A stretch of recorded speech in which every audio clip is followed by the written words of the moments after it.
What's up, y'all? Welcome again to the Elite Champions Podcast, formerly known as the Big Blue Brothers Podcast. I'm your host, Nathan Nguyen. Before we even start, I do want to address a few things. We renamed the podcast because we're going to do something different. My co host, Casey, will still be with us in the coming weeks, but just once a week, just to have our little debate show. But then we will be bringing in special guests every single week. And today, we're going to start with a guest, a friend of mine who I've known for a while now, thanks to the Color Cast app and we've been friends ever since. Even though I have questions about his favorite team's quarterback, I will say they made some moves this past offseason. Let's welcome Joaquim Maciel to the show. Joaquim, how you doing, my guy? Hey, it's great to be here. I'm doing great. I appreciate you for inviting me to do this. Any chance I have to talk about the Dolphins, I'll definitely take advantage of it. My favorite football team, one of my favorite sports teams, might be the sports team I support that I'm most excited about. So, it's a pleasure to be here. Yes, sir. I mean, we could bring in any fan, to be honest, but the fact that you're unbiased, you know what you're talking about. I love having you on. We talked about the Miami Heat in a previous podcast we used to have, and it's great to have you back here to talk about the Miami Dolphins. Now, let's get right to it. Miami, let's face it, guys, they got a lot better this past offseason. They got Tyreek Hill, who I love. He's honestly one of my favorite wide receivers just because he's so freaking fast. He can make game-changing plays. We saw that in the AFC divisional game against Buffalo, and it's Tyreek Hill. And the fact that he went to Miami, first of all, it shocked me. When he got traded because you don't trade a player of that caliber. But hey, that's what Kansas City wanted to do, and Miami got the benefit of it, even though it did cost a lot. Look, it's Tyreek Hill, and you needed all the weapons you can get for quarterback Tua Tagovailoa. Other moves include Teron Armstead. You got to fix the offensive line because the Oh offensive yeah, line we was we it need it. It was was dreadful. It yeah. was dreadful there. Tua was in hell for ever since he got drafted. I feel Shit, like before that, sorry, I no, cussed, you can. but before that, Fitzpatrick was in hell. Shit, we didn't have a good O line since Tannehill was decent. I'm not gonna say he was good because he was only good in Tennessee, but I will say, I mean, according to Pro Football Focus, Miami had the worst offensive line last year, which is pretty bad because look, if by you a lot too. exactly, and if you want to see if Tua is the guy, you got to help the fix the offensive line. So you're bringing Teron Armstead. He was hurt last year for 9 games or so. But he had an 85.3 pass blocking grade according to Pro Football Focus. You bring in Tyreek Hill, you bring in Melvin Ingram third. But the question is, in your opinion, who was the more impactful acquisition? Was it Tyreek or was it Teron Armstead? Ooh, that's a tough one. That's a hard because I'll give good arguments for both. My answer is Tyreek, but I like you said, I'm unbiased. I have to give like a good argument for both, a good and a bad. But my argument for Teron Armstead is that literally, like, not only he's gonna bolster our offensive line a lot because him and the guy that went to the Bengals, I can never remember his name. They were the two best offensive linemen available. So snagging one of the best offensive linemen in the market is already great. That's consensus. Even if you're a biased hater of the Miami Dolphins, you can at least say that Teron Armstead was one of the best offensive linemen available, which bolsters our offensive line. However, what I really like is the fact of his experience. He has been in a lot of important playoff games. Some where he won, some where he lost. But just veteranship. I don't even know if that's a word, but the leadership and the veteran presence that he provides to a very young offensive lineman. Offensive line. I don't think a lot of people are talking about this and really looking into it. But not only he's going to provide like immediate help for the offensive line, but he's also going to provide help for the future. So that's what I really like about this signing. Um, the bad part is, as an offensive lineman, and I feel like we paid a lot for him, even though he is extremely valuable to this team. Still paying a lot of money for our O line, it can be a little bit risky. But Tyreek Hill, Tyreek Hill for me was my biggest was like my favorite signing, not only for the Dolphins but in the entire offseason. Just because I feel like he's the perfect fit for Tua Tagovailoa. He's the perfect fit for Michael McDaniel's system, which is a system that caters a lot into yards after catch, which is something Tyreek Hill is one of the best at. So to give Michael McDaniel that weapon, it facilitates his job a lot. And it's his first job as a head coach in the NFL. The pressure is there. He has a damn good team. So, that makes his job a lot easier that his biggest weapon, arguably the best player on the team, keynote word there, keyword, arguably the best player on the team. The fact that his play style matches your play style, your philosophy, amazing. But I think he's a perfect fit for Tua and for Jalen Waddle because Tua, what he needed also was a wide receiver that can create his own plays, that can that can make plays off the ball. Jalen Waddle could do that, but before Jalen Waddle, Tua has had to struggle a lot. Not only Tua, but Ryan Fitzpatrick had to struggled a lot with the receivers we had because and even though he's a Patriot right now, I love Devontae Parker to death. He was very loyal to this organization. So, but Devontae Parker wasn't a playmaker.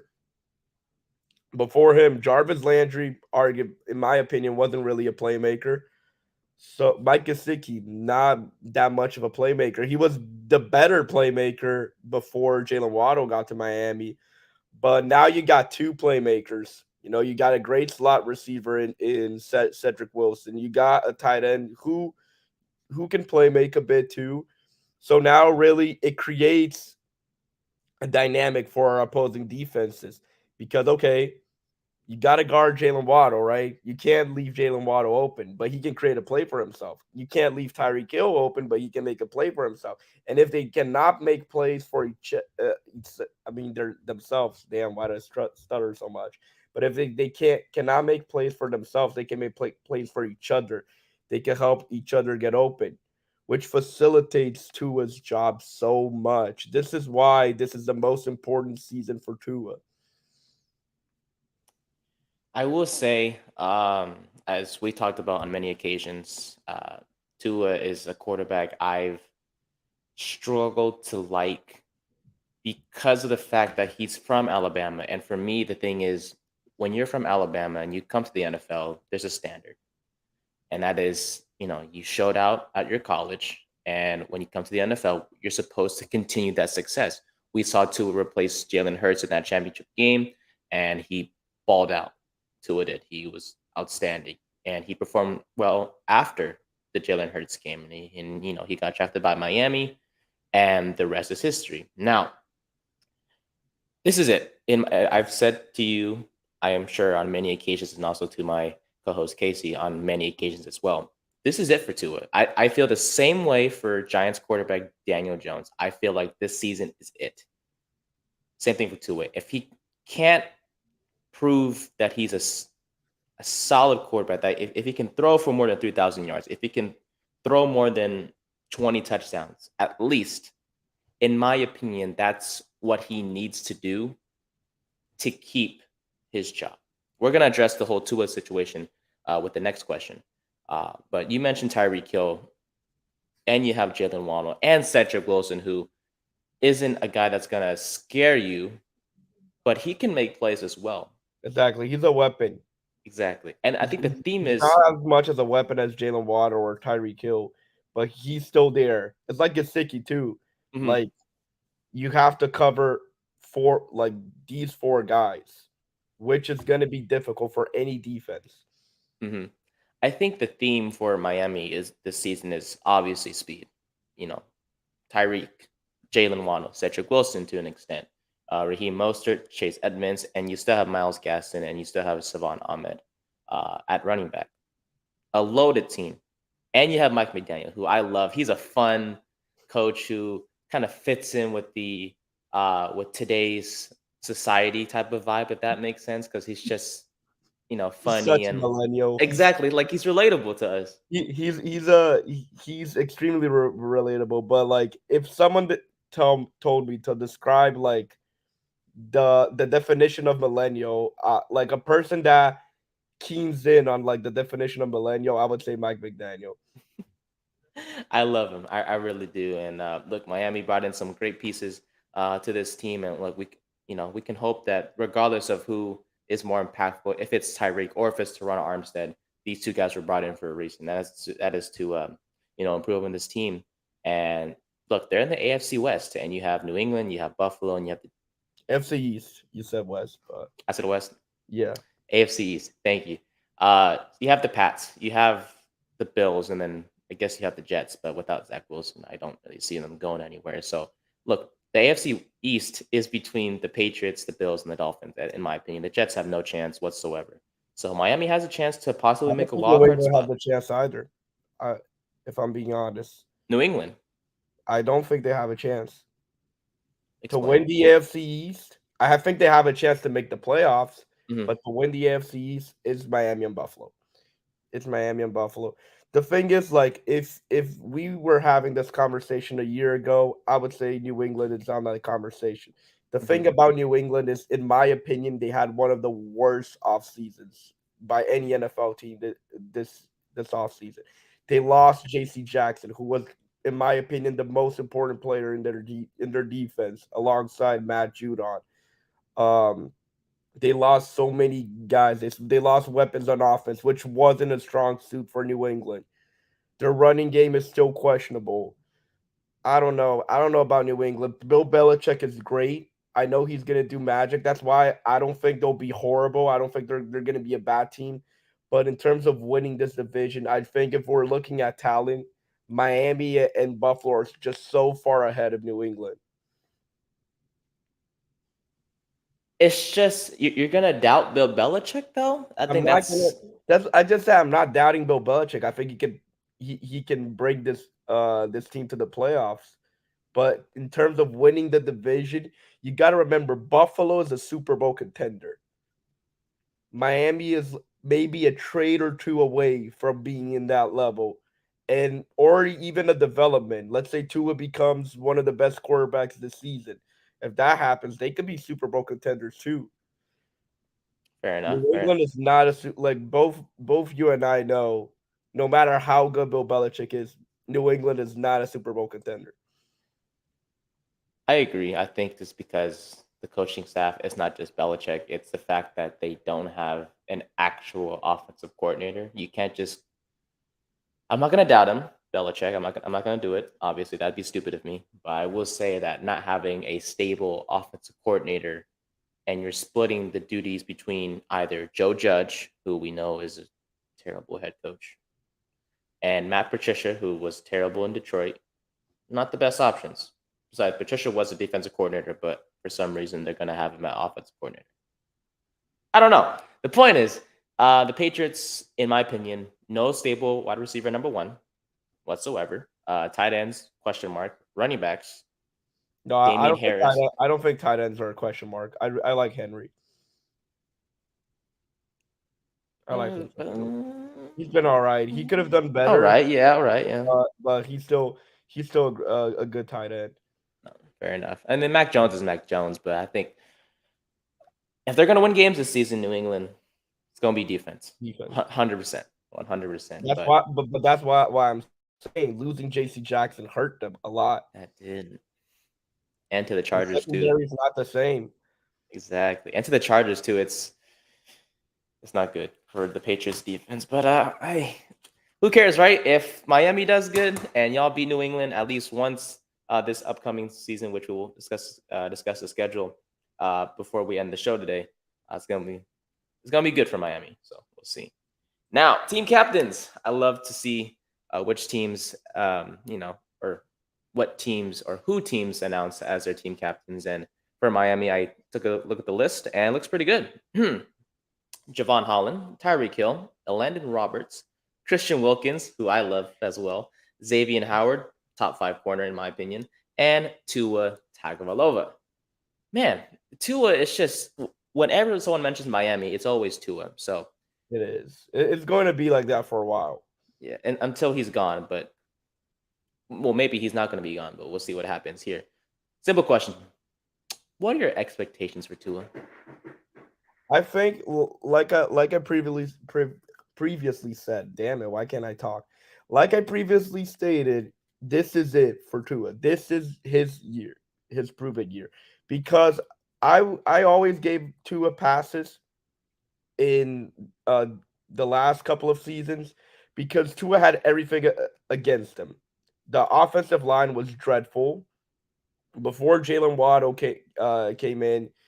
You know, the receive before Jalen Waddle and Tyreek Hill, I should say, came in. The receiving room was mediocre at best. You had some good players like Levante Parker.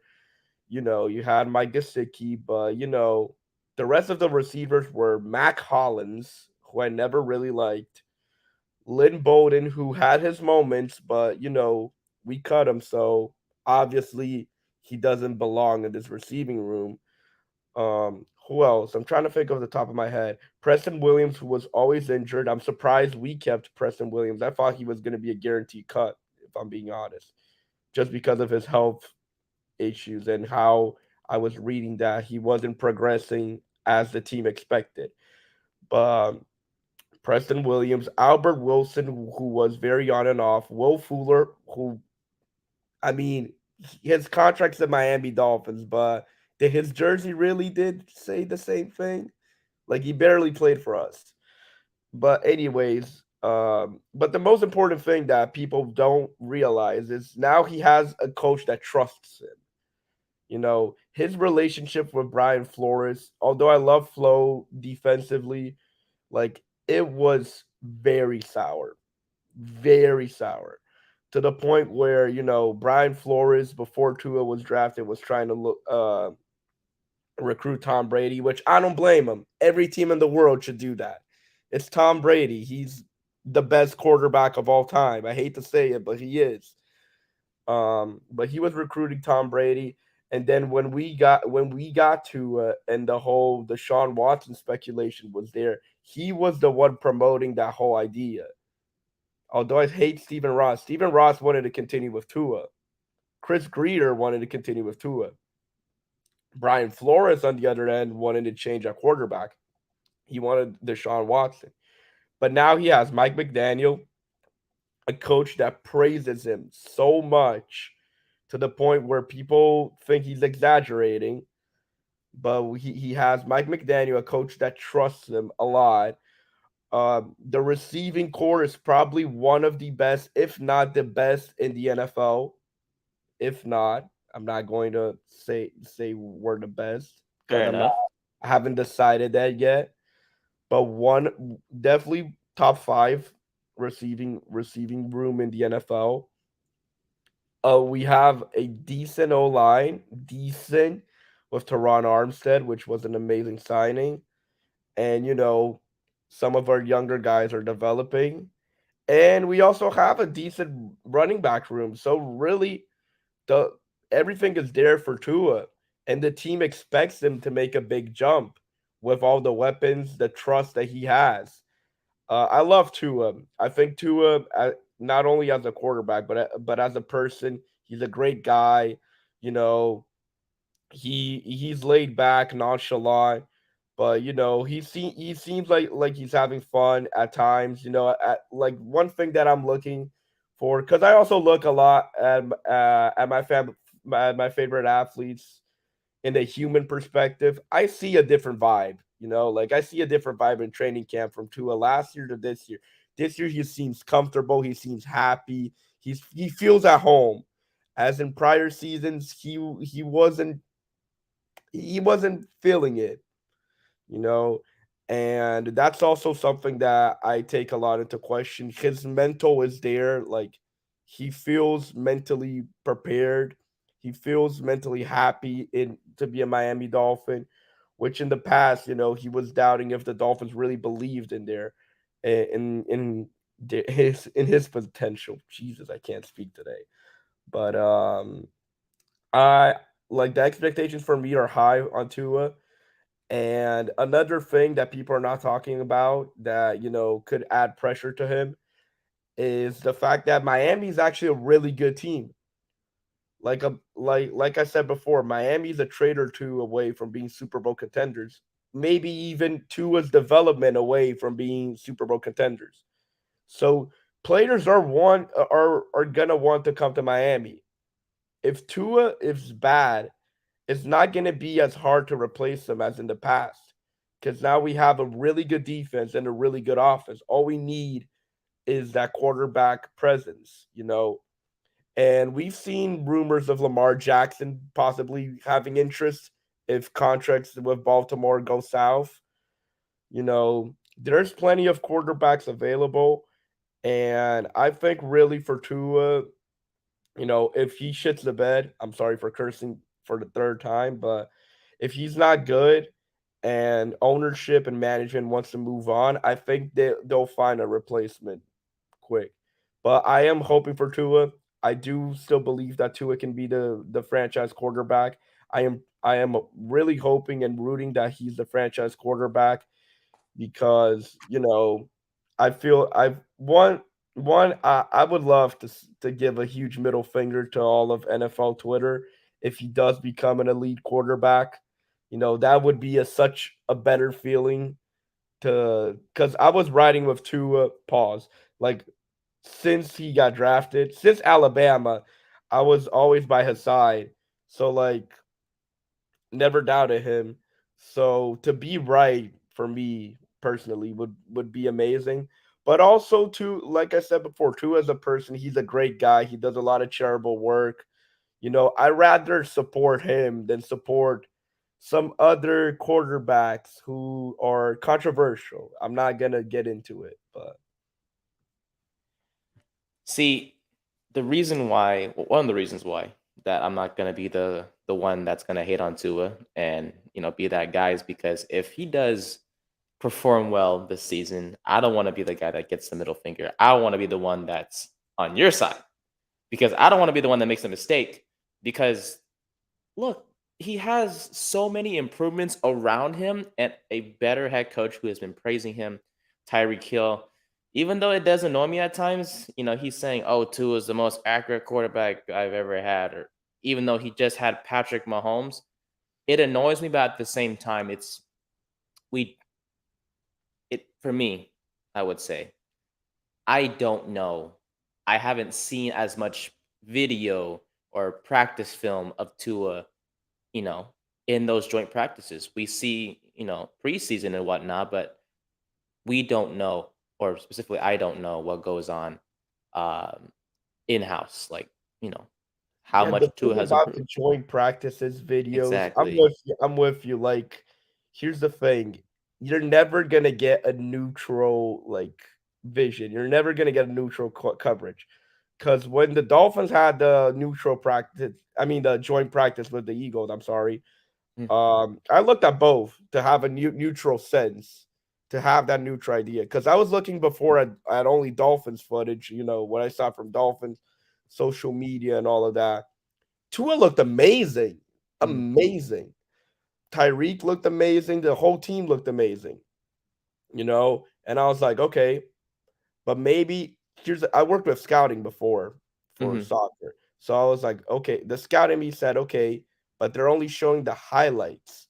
I want to see both. I want to see really what dictates his performance. So I looked at the Eagles and they were only showing Eagles highlights. So from what I saw, Tua looked great, but the truth maybe wasn't there. Mhm. So that's why I also paid attention to his preseason snaps, which is not the best indicator, but at that moment, was the best resource. First play of the game against the Eagles, 53-yard pass to Tyreek Hill. Great throw, amazing throw.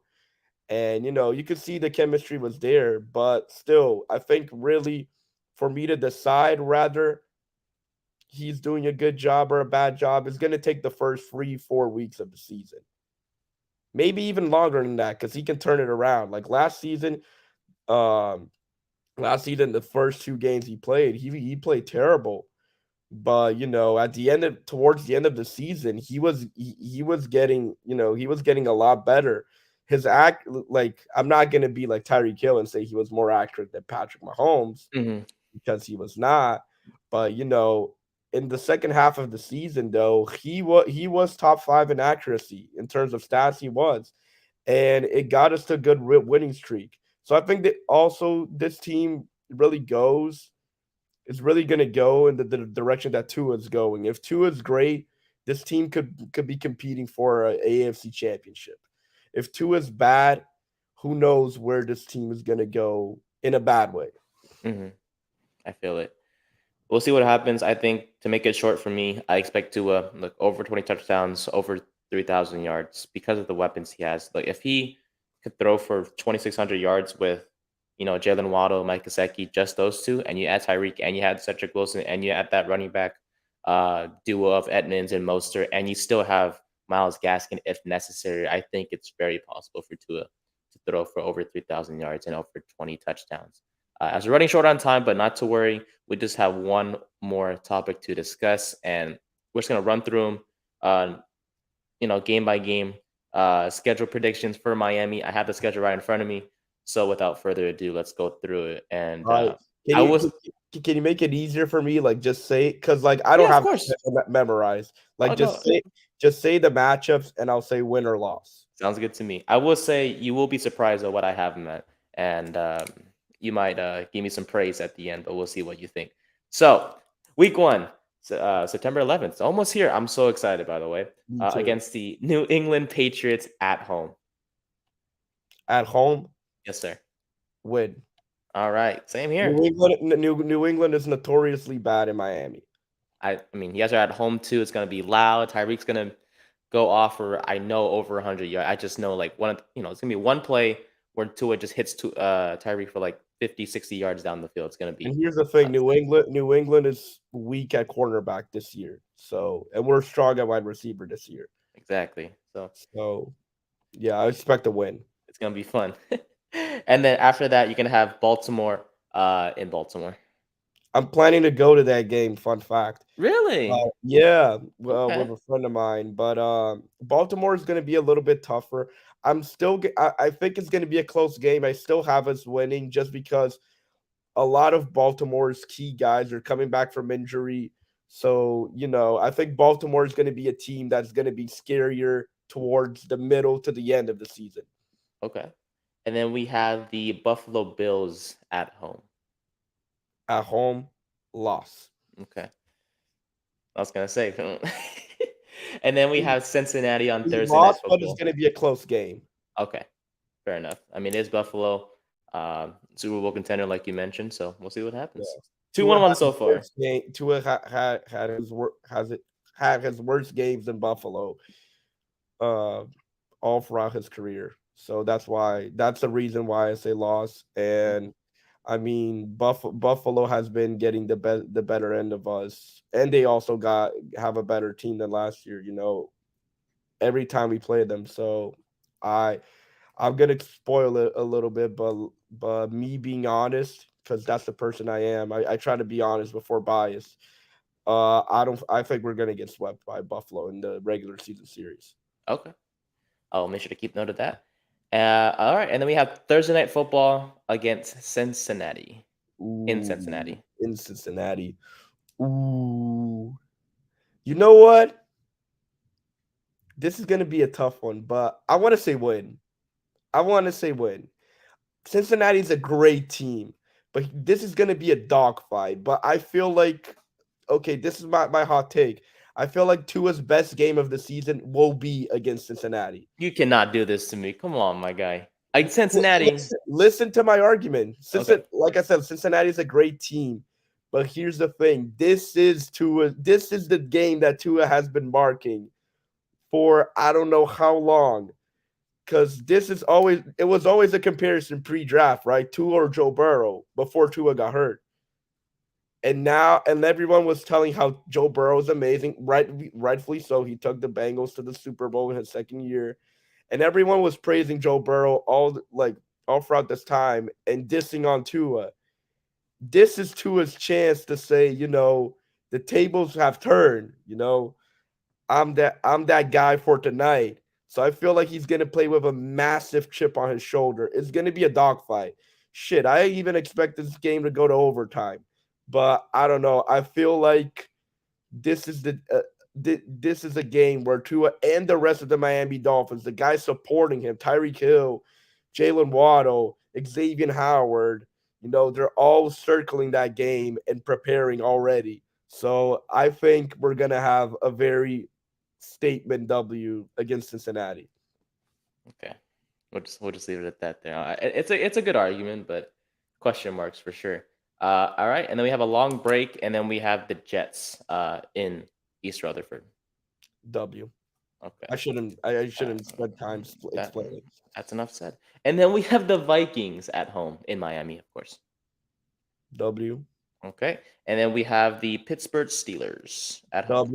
W. I think Pittsburgh's going to be one of the worst teams in the NFL this year. Look at their offense, bro. Their We're defense. gonna bring you back on. You know that, right? We're gonna bring you back on to discuss this stuff. Bro, you can bring me back on. And then we have Detroit in Detroit. W. Shouldn't say much. The Bears in Chicago. That's when I think that's the matchup that I think we're going to have a bad game. I'm not. Okay. I don't want to. I don't want to say the metaphor, the expression, because I don't want to cuss anymore. Trying my best not to cuss. And then we have the Browns in Miami. The Browns in Miami. What week is that? That is week 10. 10? Deshaun's not gonna be back still. Deshaun's not going to be back. W. No. Okay. And they have a little bye week, and then we have Houston in Miami. W. Shouldn't say much. Houston's going to be the worst team in the NFL this year, in my opinion. I think it's gonna be Seattle, to be honest. Oh, I forgot about Seattle. Yeah, see, There's an argument for both. There's an exactly. argument for both. That But is true. Houston's going to be the worst team in the AFC. Fair. Either them or the Jets. I know the Jets. They're not gonna make it far with the. Well, but the Jets had a great draft. That's why I'm not saying the Jets. True. Okay. And then we have San Francisco here in California. I think we lose to San Francisco. Okay. All right. And then we have the chart. If anyone can understand San Francisco's play style, it's Mike McDaniel. But then again, if anyone can understand our play style, it's San Francisco. Let's go. And I'm saying we'll lose to San Francisco the same way I'm saying we're going to lose to Chicago and Buffalo, because, the Dolphins tend to play worse against good pass rushing teams. Mm-hmm. Like in the past 3 years, it was like that. Chicago, I forgot Khalil Mack is not there anymore, but they still have a decent pass rush. They still have a decent defense. They could give us some trouble. Buffalo, notoriously great pass rush, and secondary too, which could give us some trouble. And then San Francisco, just like Buffalo, you can't go wrong with Nick Bosa. You can't go wrong with the pieces they have in their pass rush. So I feel like we will lose to those three teams. We could struggle a bit against those three teams. Okay. All right. So after San Francisco, you guys have the Chargers in Los Angeles. Loss. Okay. I think the Chargers are one of the best teams in the NFL this year. 100% agree. And then Buffalo in Buffalo. You said a loss, right? You said the Bills. Loss. We played notoriously bad in Buffalo. And since it's a later part of the schedule, it's going to be cold. It might be snowing. Exactly. So, yeah. We have the Packers at home in Miami. Win. Aaron Rodgers is great. Aaron Rodgers is amazing. But here's the thing. I feel like we have defensively the weapons to stop him. We have a great – Byron Jones is going to be healthy. Nick Needham is going to be healthy too. So we have the cornerbacks. We have Javon Holland, who might be my favorite Dolphin at the moment. So we have Javon Holland at safety. We have a better pass rush. We already had a good pass rush, but now we got even better with Melvin Ingram. I think if one team has the weapons to stop Aaron Jones, it's the Miami Dolphins. The same way Tampa Bay stopped him in the NFC Championship game a couple of years ago. All right. Week 17 on New Year's Day, the Patriots in New England. Win. I think we sweep the Patriots. Okay. And then finally, we have the Jets in Miami to wrap up the season, the regular season, of course. Unless we played our bench, win. Okay. Actually, even if we played our bench, that's another hot take because Skylar Albert Thompson, Thompson, I like he looked good. him. See, this is another guy that if Tua plays bad, we might replace him internally because he looked really good. All right. Well, all right. So just real quick, we have win-win, loss, a 5 game winning streak, a loss, a 2 game winning streak, 3 losses and 3 wins to end the season. So we have a 12-5 record for you. Um, you know, not bad, realistic, of course, to an extent.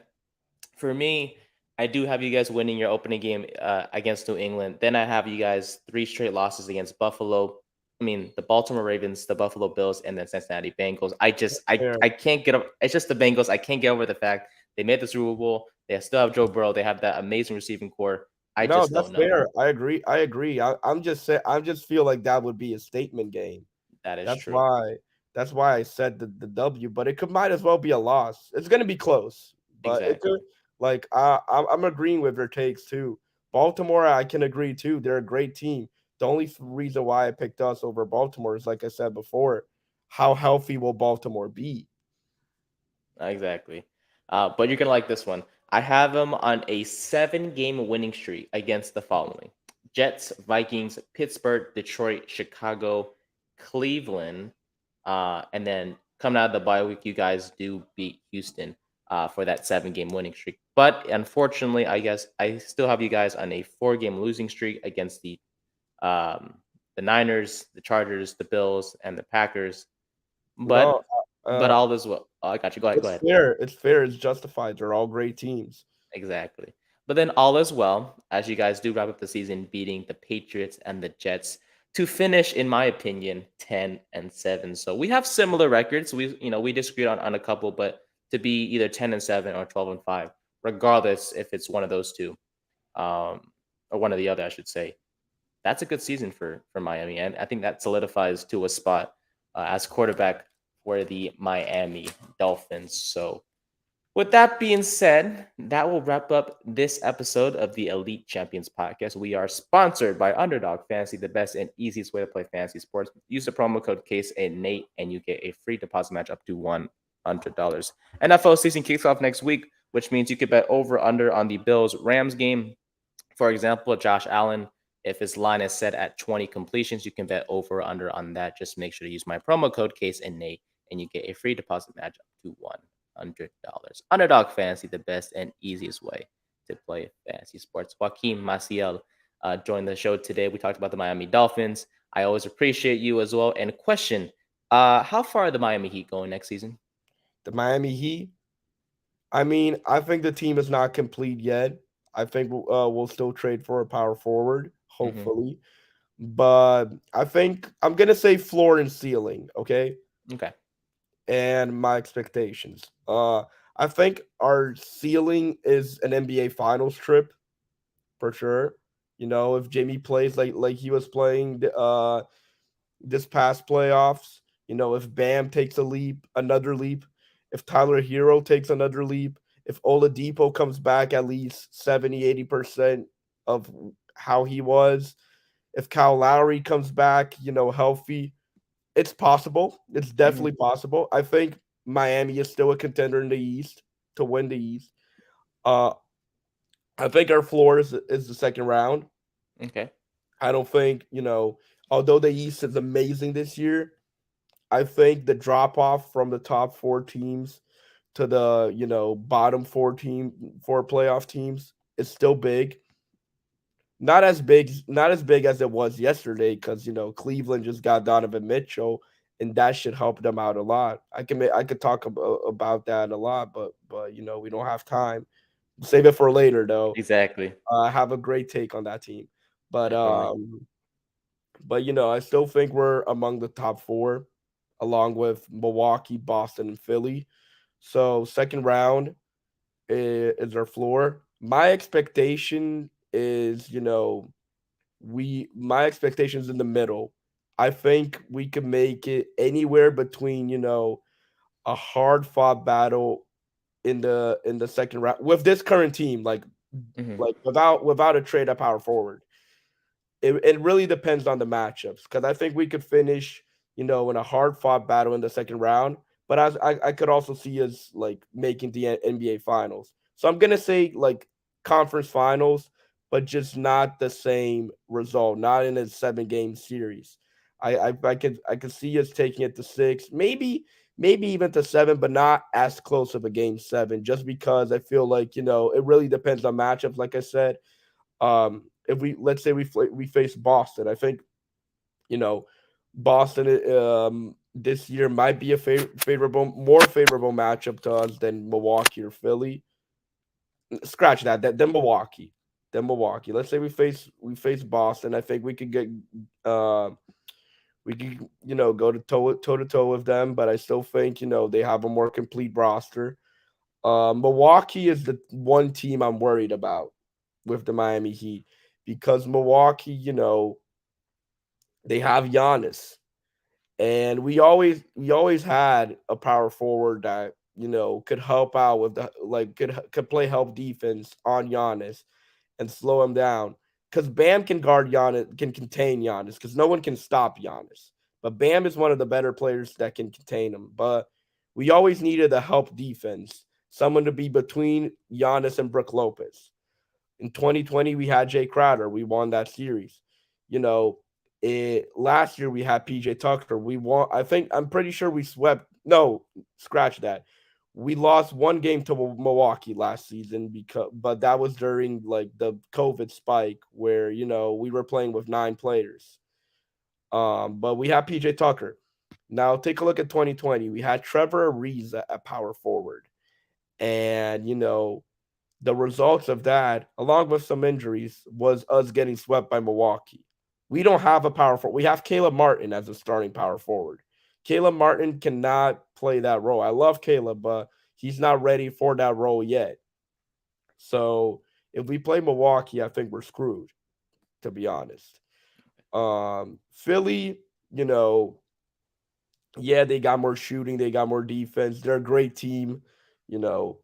I won't discredit anything that Sixers do, but Doc Rivers always plays bad against Miami. I can't trust James Harden in the playoffs. I'm sorry, I just can't. Hmm. Always playing bad in the playoffs. Joel Embiid's a beast though, so I think Joel Embiid alone can win 1 or 2 games against us.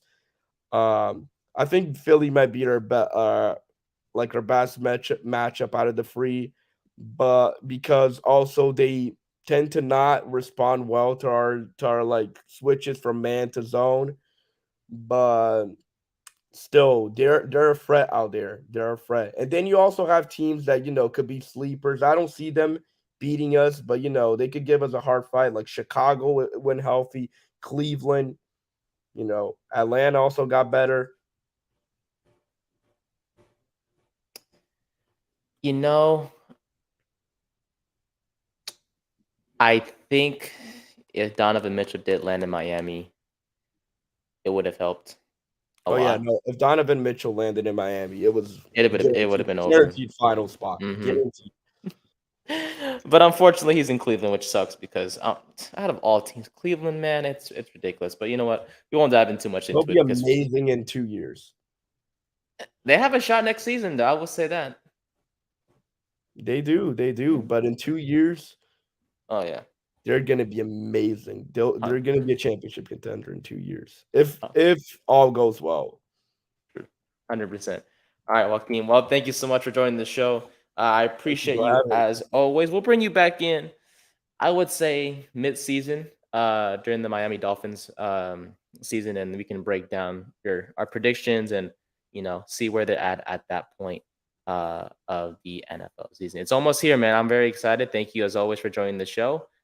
Thank you all for listening and watching the Elite Champions podcast, Championship Sports Talk every week because we are elite. Have a great rest of your day, guys. Appreciate it. That's a damn good outro. I appreciate you, Joe. Thank you, man. I appreciate it.